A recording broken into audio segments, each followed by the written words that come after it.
মই লিজাই আপোনালোক সকলোকে মোৰ অন্য এটি ভিডিঅ'লৈ স্বাগতম জনাইছোঁ। আজি মই আটাৰে বনোৱা এটা কেকৰ ৰেচিপি লৈ আহিছোঁ।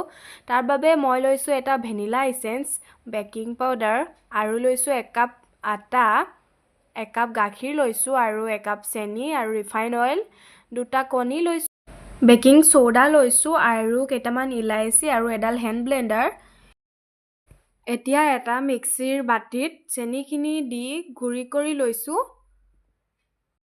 এতিয়া বেটাৰটো তৈয়াৰ কৰিবৰ বাবে মই এটা বাউল লৈছোঁ। তাতে 1 কাপ আটা দিছোঁ আৰু দিছোঁ পিচি ৰখা চেনি কাপ আৰু 1 চামুচ বেকিং পাউডাৰ দিছোঁ, অলপমান বেকিং সোডা দি দিছোঁ। আটাইখিনি বস্তু দি মই অলপ ভালদৰে লৰাই লৈছোঁ। এতিয়া মই তাতে দিছোঁ 1 কাপ ৰিফাইণ্ড অইল। এতিয়া মই ইয়াতে দিছোঁ 2টা কণী আৰু হেণ্ড ব্লেণ্ডাৰডালৰ সহায়েৰে অলপ ভালকৈ লাহে লাহে লৰাই লৈছোঁ আৰু গাখীৰ কাপ লাহে লাহে অলপকৈ দি মই একেটা ছাইডতে লৰাই বেটাৰটো ৰেডি কৰি আছোঁ। ইয়াতে দিছোঁ মই কেইটামান ইলাইচি পাউডাৰ আৰু দিছোঁ 5 টোপালমান ভেনিলা এচেন্স আৰু ভালদৰে লৰাই লৈছোঁ। এয়া দেখিছে মোৰ বেটাৰটো প্ৰায় ৰেডি হৈ গ'ল।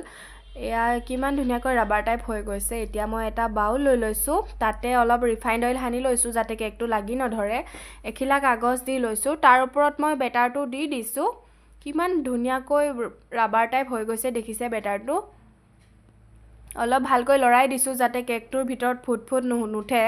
এতিয়া এটা প্ৰেছাৰ কুকাৰত মই এডাল ষ্টেণ্ড দি লৈছোঁ, তাতে কেকটো লাহেকৈ সাৱধানেৰে দি দিলোঁ আৰু ঢাকনিখন লগাই দিছোঁ ৰাবাৰ আৰু হুইচেলটো আঁতৰাই। এতিয়া 1 ঘণ্টাৰ কাৰণে সিজিব দিলোঁ। এয়া দেখিছে কেকটো ৰেডি হৈ গ'ল। কিমান ধুনীয়া হৈছে। আপোনালোকেও এনেদৰে অতি কম খৰচতে, অতি সহজতে আৰু অতি কম সময়তে বনাই খাব পাৰে এনেদৰে আটাৰে বনোৱা কেক। আশা কৰিছোঁ ভিডিঅ'টো চাই ভাল পাইছে। যদি ভাল পাইছে like, comment, share and subscribe কৰি দিব।